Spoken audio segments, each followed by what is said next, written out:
If something doesn't feel right, say it out loud, or out loud to yourself. Make sure that you're not ignoring it. Make sure that you follow your intuition if it tells you something's not right here, because you don't want to end up in another breakup and redo the whole process again. We don't have time to waste with healing and stuff like that. Of course, if you're hurt, if you're still hurt, you need to heal, but you're not here to be hurt and heal, for the rest of your life. We don't have that kind of time. Once again, it happened. You thought that you had found the right person for you and everything was going well until they decided to leave you. And now you're heartbroken. You don't know how you're gonna stop the pain. And you just want to move on if you could just do it in 1 second. So if you're looking for ways to move on and feel better after a breakup, keep watching. Hi, my name is Amina. I'm a life coach and I'm here to help you with some tips and offer you another perspective and also answer some questions you might have. So if you have questions and video suggestions, please leave them in the comment section below and I will get back to you as soon as possible. If you like what I do here, please subscribe, like, and share and help me spread the word and help more people. So today I want to talk about how to get over somebody. And so this is not a magical thing. This is not a 5-minute recipe that's going to help you. But it's just a process that will help you move faster with your grief and help you to feel better over time. And so often we hear that time heals most wounds. I am not really sure about that, but I'm sure it will if you do the work to actually heal. Okay, so my first point is feel the emotion, don't deny anything. And so very often we stay stuck in a relationship that is over and with the pain because we don't want to feel it.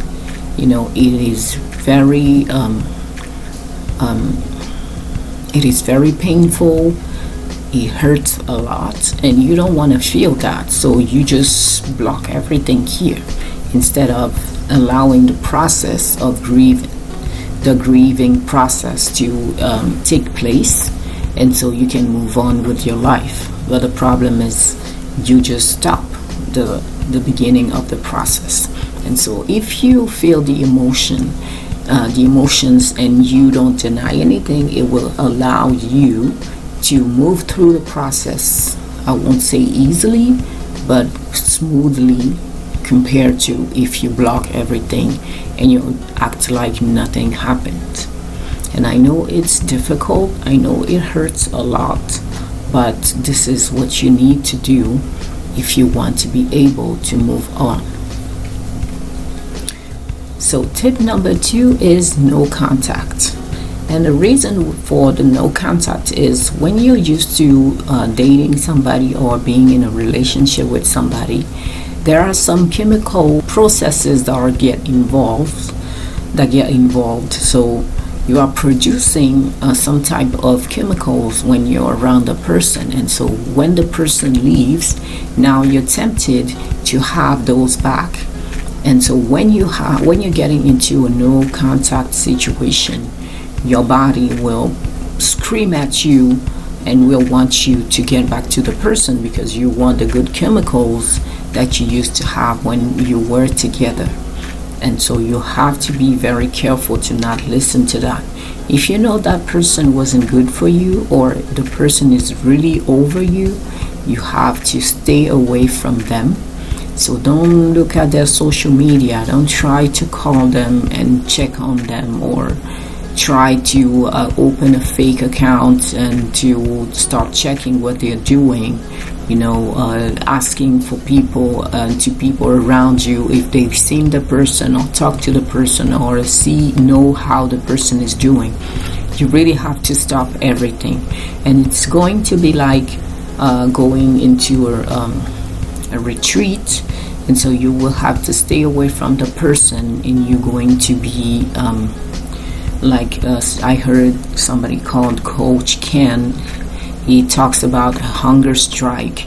And so when you are withdrawing from the person, you will want to be with them so badly, but still you have to remember this is best for you to stay away. And he uses the metaphor of every day you can stay away from the person. It's like you're taking one brick and you're building the wall of your new life. And so every day when you stay away from the person, you have another brick that you're able to put on the wall. And then over time, your brick is just growing, and at some point you don't even need a person. And so that's the point. But I know it's very difficult because your body will scream at you to go back to the person and get the chemicals it used to be having. Be careful with that. Don't listen to that unless you know it's your intuition telling you shouldn't let that person go. But even in this situation, I would say it's always good to have some distance and to see clearly over time if you really need that person or not, if you really are in a good situation with that person, if that person is good for you, if that person is the right one for you. Okay, tip number 3 is put accountability in place. So it could be friends or it could be you even blocking the person number, or usually even that it's difficult because usually you remember their number in your head, even if you're because you're used to calling them all the time, so you have their number in your head, even if you want to pretend like you don't. And so it can be difficult. But if you have some friends who can help you every time you feel the urge to call the person, instead you call those friends or you go see those friends, they will help you change your mind. And so when you want to call the person, you can call your friends and tell them, I really want to talk to the person, and they can convince you, no, don't do it. You can go see them instead, or you can do something else. But put accountability in place, and so you make sure that you don't surrender to the temptation of calling them, and you continue to build your wall and continue the no contact. So point number 4 is find new activities. So once you stay away from the person and you make sure that you don't call them or you don't try to check on them or something like that, now you have to find something new to replace them, because they used to have a spot in your life, and so you used to do things with them, and now you no longer have this, so you have to find new activities to replace what you were doing with that person. And so it could be reading, it could be starting a new activity, it could even be a business, it could be something else, something you've always wanted to do, or something you can even discover that you like. And so put yourself in those activities, but you're not denying that you're in pain because of the breakup. So it's not like burying your head in the sand or burying yourself in work and ignoring your feelings. It's not about that. It's doing new stuff because you are acknowledging that your life has changed and now it's a new reality. And so new reality says new activities. And so just keep going in this new direction. And over time, you're going to see that actually things will get better when you do the work, not pretending. And so before we move on to the next point, I wanted to let you know that I have a one-on-one coaching service. So if you are interested in working with me, you can reach out using the link in the description box to my website, and we can see how we're going to make this happen. I also have a blog, so if you like to read and you like the kind of things that I'm talking about here, you're gonna find it over there. You can give it a try. Thanks in advance. So my next point is do the healing work. So sometimes when you are in a relationship and you break up, you're gonna find out a lot of your insecurities, your wounds from the past would get to the surface. A lot of your wounds would resurface, and even wounds you didn't know you had. And so you need to do the work to heal them. So I can recommend something like Stefan Speaks process, the method. I think that's how he calls it. So he has a book about it that is called Finding Love After a Heartbreak.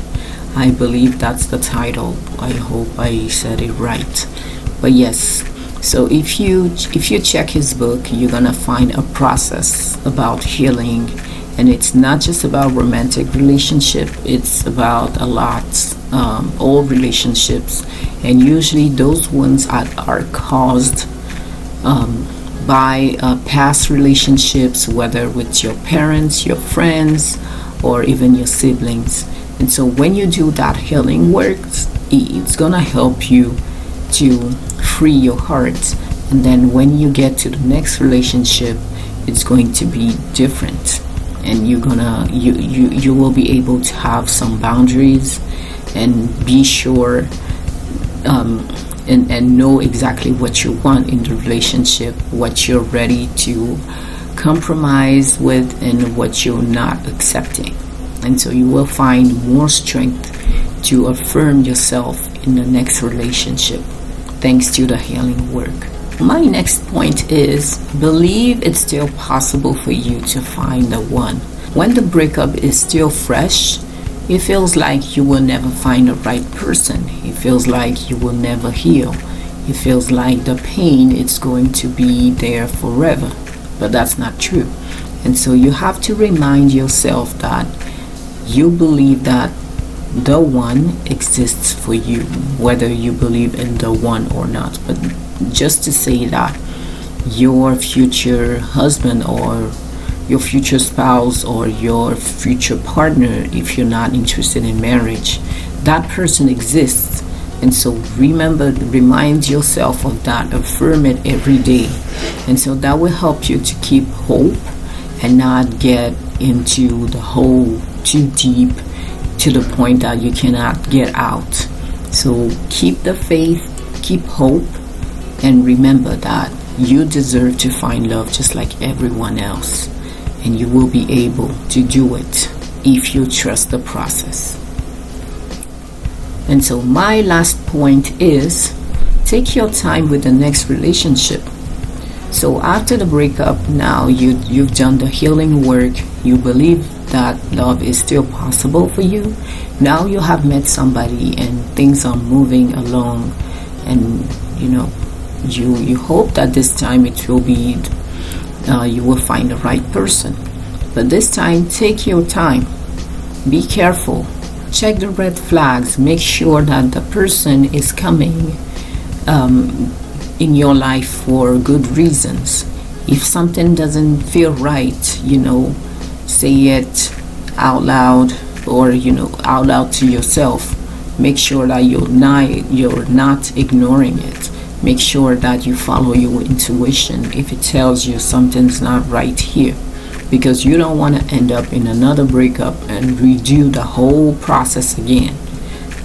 We don't have time to waste with healing and stuff like that. Of course, if you're hurt, if you're still hurt, you need to heal. But you're not here to be hurt and heal, for the rest of your life. We don't have that kind of time. And so if we can avoid being with the wrong person in the first place, so every time you feel that somebody is not good for you, just move on to the next. And so you avoid that kind of problems.